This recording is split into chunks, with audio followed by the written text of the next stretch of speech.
일본의 수출 제한 조치 이후 처음으로 통상 분야의 한일 고위급 양자 회동이 잠시 뒤 스위스에서 열립니다. 국장급으로 격을 높여 진행되는 WTO 양자협의여서 논의 결과가 주목됩니다. 청와대 관계자는 오는 22일 나루히토 일왕 즉위식에 문재인 대통령이 직접 참석할 가능성은 크지 않다고 밝혔습니다. 이낙연 국무총리나 강경화 외교부 장관이 정부 대표로 참석할 가능성이 거론됩니다. 고액의 자문료를 지급하고 정관계 인사들을 위촉해 로비에 활용했다는 의혹을 받는 KT 황창규 회장이 경찰에 출석했습니다. 회사 경영이 아닌 개인 목적으로 고문들을 활용했는지가 관건입니다. 미중 무역 분쟁 해결에 긍정적인 신호가 나오고 있습니다. 첫날 고위급 협상 이후 트럼프 대통령은 협상이 매우 잘 됐다고 평가했습니다. 뉴욕 증시 등 시장은 낙관적으로 반응했습니다. 터키군의 크루드족 공격이 계속되면서 피란 행렬도 줄을 잇고 있습니다. 국제사회는 터키의 이번 공격이 테러 조직인 IS 세력만 키울 것이라고 우려하며 공격 중단을 촉구했습니다. 태풍은 일본으로 향했지만 우리나라에도 여파가 미치고 있습니다. 소형 태풍 수준의 강풍이 몰아칠 것으로 보여 시설물 피해가 우려됩니다. 특히 해안에는 너울성 파도가 예상돼 주의가 필요합니다.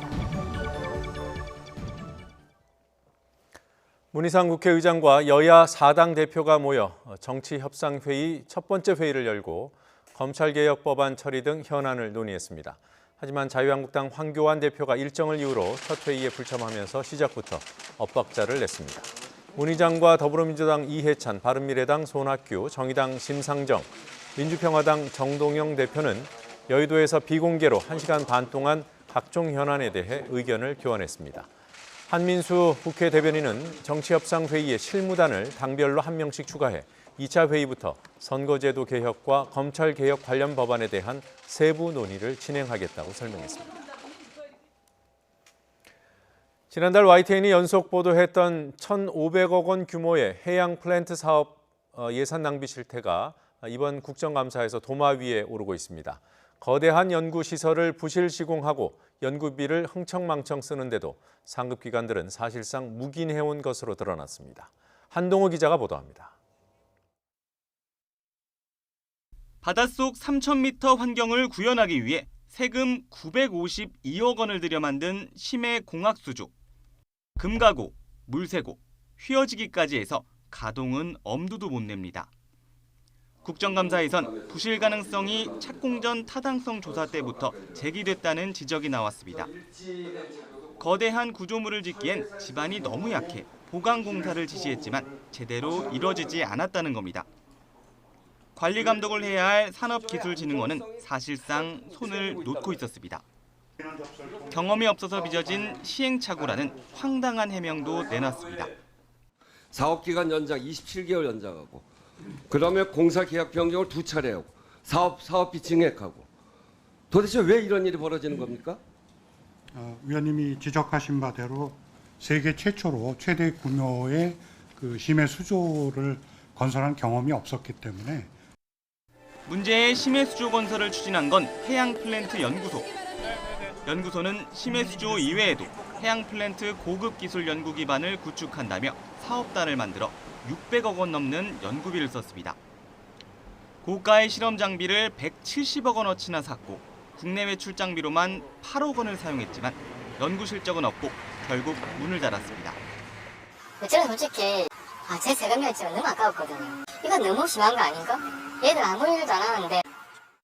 관리 감시해야 할 산업기술진흥원은 2015년부터 2018년까지 4년 동안 연구비 사용 실적을 매년 검토해놓고 한 번도 문제를 지적하지 않았습니다. 무슨 놈의 감독기관이 저 모양입니까? 650억 갖다가 저렇게 흥청망청 쓰는데 문제 삼을 게 없다, 적정하게 쓰였다. 한번 쳐다보기나 했습니까? 감사원이 해양 플랜트 연구소에 대한 본격적인 감사에 착수한 가운데 예산 낭비를 방관한 상급 기관에도 책임을 물어야 한다는 지적이 나옵니다. YTN 한동우입니다. 장병들에게 일과 후 휴대전화 사용이 허용된 뒤 군무 이탈, 다시 말해 탈영과 성범죄 등 각종 사건이 많이 줄어든 것으로 나타났습니다. 육군은 오늘 충남 계룡대에서 열린 국회 국방위 국정감사에서 한국국방연구원의 병사 휴대전화 시범 운용 영향 분석 연구 결과를 인용해 이같이 밝혔습니다. 연구에 따르면 병사들의 휴대전화 사용 이후 영내 폭행이 16%포인트, 성범죄가 32%포인트, 그리고 군무 이탈이 11%포인트가 줄었습니다. 내일 오후 서울 서초동 검찰청사 주변에서 검찰개혁을 촉구하는 대규모 집회가 다시 열립니다.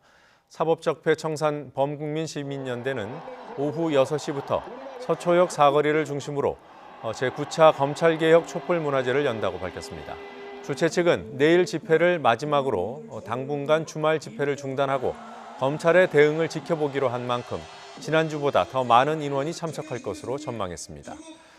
비슷한 시각 서초동 일대에서는 조국 법무부 장관의 사퇴를 요구하는 집회도 열릴 예정입니다. 경찰은 낮 12시부터 서초대로와 반포대로 일대를 순차적으로 통제할 예정이라며 가급적 대중교통을 이용해달라고 당부했습니다. 술에 취해 택시기사를 마구 때린 혐의로 경찰에 입건된 현직 법원 공무원이 직위 해제됐습니다. 법원행정처는 오늘 폭행 혐의로 경찰에 입건된 서기관 A씨를 직위 해제했다고 밝혔습니다. 경찰로부터 수사 개시 통보를 받았으며 자체적으로도 조사를 거쳐 징계 절차에 착수하겠다고 덧붙였습니다. A씨는 지난 8일 새벽 3시 50분쯤 서울 서초동 서울중앙지법 앞 도로에서 술에 취한 채 택시기사 50살 최모 씨의 얼굴과 가슴 등을 여러 차례 때린 혐의를 받고 있습니다. 일본의 수출 규제가 시작된 지 오늘로 100일이 지난 가운데 오는 22일 나루히토 일왕 즉위식에 문재인 대통령이 직접 참석할 가능성은 크지 않은 것으로 알려졌습니다. 청와대 관계자는 문 대통령의 참석 여부가 최종적으로 결정되진 않았지만 가능성이 크지는 않은 것으로 본다며 조만간 결정될 것이라고 말했습니다. 일왕 즉위식에 문 대통령이 참석하지 않을 경우 이낙연 국무총리나 강경화 외교부 장관이 정부 대표로 참석할 가능성이 거론됩니다. 이슬람 혁명으로 엄격한 율법이 시행되면서 축구장 입장이 금지돼 왔던 이란 여성들이 38년 만에 처음으로 축구장에 입장했습니다. 이란 여성들의 열광적인 응원 모습이 전 세계에 전해졌습니다. 이교준 기자입니다. 이란과 캄보디아 대표팀의 축구 경기가 열린 테헤란 아자디 스타디움. 관중석 한켠에서 여성 축구 팬들이 부부젤라를 불며 열렬하게 응원전을 펼칩니다. 곳곳에서 인증샷을 찍으며 38년 만의 역사적 순간을 만끽합니다. 이란 선수들도 여성 팬들에게 갈채를 보냅니다. 경기 시작 몇 시간 전부터 축구장 주변은 몰려든 여성들로 열기가 뜨거웠습니다. بازم همین که اجازه دادن ما بیایم تو ورزشگاه بازم خیلی شوک داره و باید از فیفا تشکر کنیم.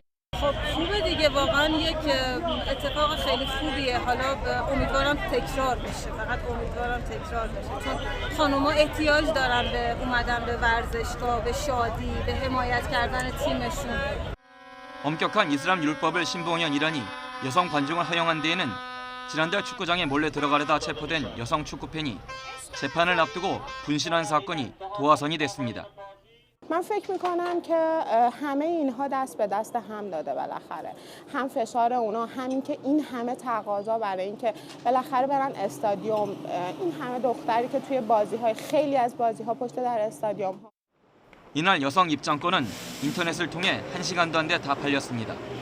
하지만 여성 입장권이 3,500장으로 전체의 4%에 그쳤고 관람석 대부분 텅텅 비었습니다. 더욱이 시야가 가장 좋지 않은 자리만 여성에게 허용되는 등 차별이 여전했습니다. 이런 가운데에도 여성 팬들은 경기 내내 쉴 틈 없이 뜨거운 응원을 보냈습니다. 이날 이란 축구 대표팀은 14대 0으로 약체 캄보디아 팀을 누르며 여성 팬의 열렬한 첫 응원에 압승으로 화답했습니다. YTN 이교준입니다. 대학 교수가 길거리에서 화장을 하는 건 외국에서는 매춘부나 짓이라는 말을 해 비난을 받고 있습니다. 총신대 총학생회는 신학과 A 교수가 지난 4일 교양 수업 중간에 길거리에서 헤어롤을 하고 화장하는 학생들이 있던데 이런 행동은 외국에서는 매춘부들이나 하는 짓이라고 말했다고 밝혔습니다. 총학생회는 이 발언은 총신대 병폐를 극명하게 보여주는 사례라며 학교 당국의 진상조사와 확실한 조치를 요구했습니다. 논란이 커지자 A 교수는 사과문을 올렸고 학교 측도 A 교수의 강의를 휴강하고 조만간 총장 명의로 사과문을 발표하기로 했습니다. 오늘 오전 10시 10분쯤 경기도 수원시 영통구의 한 고등학교에서 독성 물질인 포르말린이 누출돼 전교생이 긴급 대피했습니다. 이 사고로 교사 1명과 학생 7명 등 모두 8명이 기침과 두통 등을 호소해 병원으로 옮겨졌습니다. 이번 사고는 학교 과학실에서 포르말린 용액이 담긴 유리병이 깨져 10ml가 누출된 것으로 전해졌습니다. 포르말린은 소독과 살균 등에 쓰이는 화학물질로 다량 노출될 경우 쇼크나 사망에 이를 수 있는 독성 물질입니다.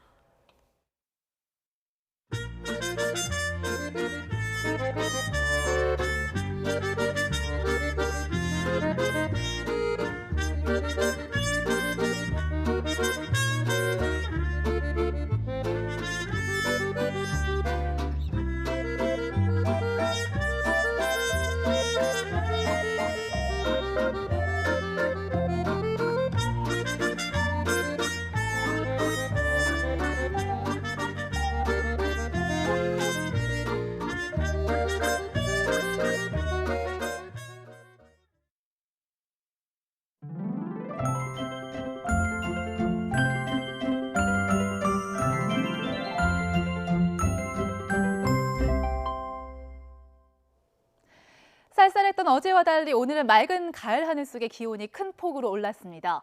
오늘 서울의 한낮 기온은 25.8도까지 올라서 어제보다 6도가량 높은 기온을 보였는데요. 일본으로 북상하는 태풍 하기비스의 영향으로 동풍이 불어오면서 서쪽 지방을 중심으로 기온이 크게 올랐습니다.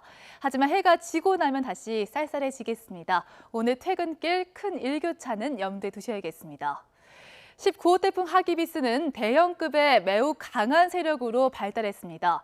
태풍은 주말인 내일 밤 도쿄 부근에 상륙을 할 것으로 보입니다. 이에 따라 우리나라 해안과 해상은 주말 동안 태풍의 간접 영향을 받겠습니다. 남해안과 동해안은 초속 30m에 달하는 돌풍이 불겠고요.